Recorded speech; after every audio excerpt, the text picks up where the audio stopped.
Olá pessoal, muito bem-vindos aí a mais uma aula de Biologia com o professor Bruno. E agora, nessa aula, nós estamos finalizando esse primeiro módulo curricular de vocês. E nessa aula nós vamos falar sobre substâncias. Quais substâncias? Substâncias que compõem os seres vivos. Então nós temos aí algumas substâncias que compõem os seres vivos e nós vamos distinguir ou falar, das principais. Então eu peço a atenção de vocês, parem tudo o que está fazendo agora e venha para a aula, venha aproveitar aqui essas informações. Inicialmente nós vamos falar em relação às moléculas. Todos os seres vivos possuem moléculas, são formados por moléculas e elementos que são essenciais para a composição e então para manter o metabolismo. Quais são essas substâncias? Elas são divididas em duas: substâncias orgânicas e substâncias inorgânicas. Ah, professor, mas qual que é a diferença de uma para outra? Calma aí que a gente vai chegar nesse momento da aula. Pessoal, desde já eu quero dizer para vocês e chamar muita atenção de vocês em relação a essa diferença. Ela é bem simples. Parece que os nomes são um pouco difíceis, mas a diferença entre substância inorgânica e substância orgânica é bem tranquila de entender. Primeiro, substância inorgânica não contém carbono na sua cadeia química. Já as substâncias orgânicas possuem carbono na cadeia química. O que é o carbono? O carbono nada mais é que faz parte dessa estrutura química das substâncias. Então, quais são as substâncias inorgânicas presentes nos seres vivos? Elas estão divididas em duas: água e sais minerais. É bem fácil. Lembra que sempre a gente tem que tomar água. Então, se você está tomando água, você está tomando uma substância inorgânica. Na própria água, se vocês pegarem o rótulo de garrafas de água, por exemplo, vocês vão ver que vai aparecer lá sobre os sais minerais presentes naquela água. Por isso que a gente fala água mineral. Então, a água mineral, ela possui sais minerais.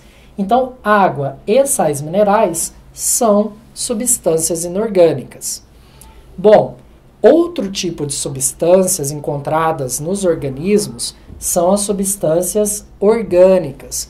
O que são essas substâncias? São os aminoácidos, proteínas, glicídios, lipídios, nucleotídeos, ácidos nucleicos e vitaminas. Fiquem tranquilos, a lista está um pouquinho grande aqui, mas a gente vai passar cada um deles e vocês vão poder entender melhor em relação qual é a diferença de um para o outro. E também lembrando que futuramente vocês vão ter aula sobre célula. Então, vocês vão conseguir diferenciar os tipos das estruturas celulares e o que essas células produzem em relação a essas substâncias aqui. Bom, pessoal, então vamos iniciar pelas substâncias orgânicas. Elas são formadas por proteínas que estão presentes em todas as estruturas celulares. As proteínas elas são formadas por aminoácidos e a sua presença é indispensável para o metabolismo do organismo. Não esqueçam disso. As proteínas formam enzimas e essas enzimas elas vão ajudar nos processos metabólicos. Outra substância orgânica são as vitaminas. Então, as vitaminas elas podem ser hidrossolúveis. O que é hidrossolúvel, professor? São as soluções ou vitaminas aí solúveis em água. E nós temos também as lipossolúveis. Lipossolúveis são aquelas vitaminas solúveis em lipídios. As vitaminas são necessárias em pequenas quantidades pelo nosso organismo e sua falta pode causar doenças. Então, nós temos que ter um prato rico em vitaminas diariamente, justamente para poder abastecer o nosso corpo com todas as vitaminas necessárias. Como eu disse aqui para vocês, o nosso corpo ele precisa de pequenas quantidades para poder manter o metabolismo, pequenas quantidades de vitaminas. Então não adianta você colocar várias frutas no seu dia a dia, né, de uma vez e querer ingerir muita vitamina C, muita vitamina E, enfim. Por quê? Porque você não vai conseguir absorver tudo isso. Nosso organismo ele tem um limite na quantidade de vitaminas diárias. Por isso é importante que você tenha uma alimentação balanceada para você conseguir repor todas as vitaminas diárias que seu organismo vai gastando, né? Vai utilizando. Bem, continuando sobre as substâncias orgânicas, nós temos aqui os carboidratos, conhecidos como glicídios ou açúcares. Também são fundamentais, pois dão o que, gente? Energia para as células. Então, toda vez que vocês ouvirem falar de carboidrato, é porque nós precisamos de energia e é a partir deles que nós conseguimos essa energia para a gente poder acordar de manhã, fazer exercício físico, tomar o nosso café, caminhar e percorrer todo o nosso dia com bastante disposição. Os carboidratos são divididos em 3 tipos: monossacarídeos, disacarídeos, polissacarídeos. Alguns têm função estrutural e outras têm função de reserva. Por isso que o carboidrato ele tem que ser balanceado. Uma dieta à base de carboidrato pode aumentar essa reserva no seu corpo. O que é isso? Pode causar reserva de carboidrato, né? E aí vai causando também um pouco de reserva de lipídios, que a gente já vai comentar a seguir. Exemplo de carboidratos em vegetais.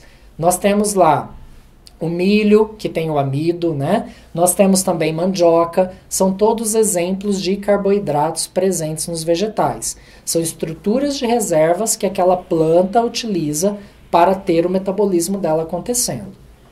Os lipídios nada mais é que gordura. Então, lipídios podem ser insolúveis em água, atuam como reserva de energia, isolante térmico, dentre outras funções, como isolante anti-impacto. São classificados em glicerídeos, ceras, esteroides, fosfolipídios e carotenoides, e compõem aí todas as estruturas celulares.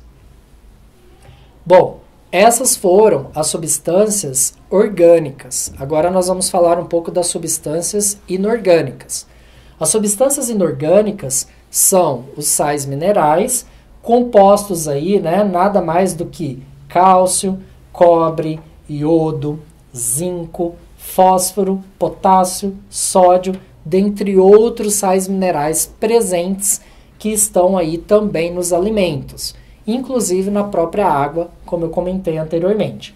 Os sais minerais são formados por íons, algumas das funções deles é formar o esqueleto, participar na coagulação sanguínea, transmitir impulsos nervosos. Então, todos esses metabolismos que ocorrem no nosso corpo também necessitam de sais minerais para acontecer. E, para a gente ir fechando a parte de inorgânico, nós temos aí a água. A água está presente na natureza, né, em várias partes do nosso planeta. Nós temos aí água doce, água salgada. E a água, ela também é uma substância inorgânica.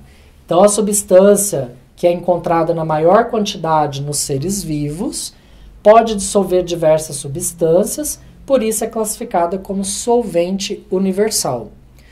A água no corpo humano, ela representa cerca de 60 a 70% do peso. Então, o nosso corpo, ele é formado basicamente 60% dele por água. Em média, 60% do nosso corpo é formado por água. Isso mesmo. Então, ela participa de inúmeras reações químicas em nosso organismo e ela é fundamental para a vida. Não esqueçam disso, tá?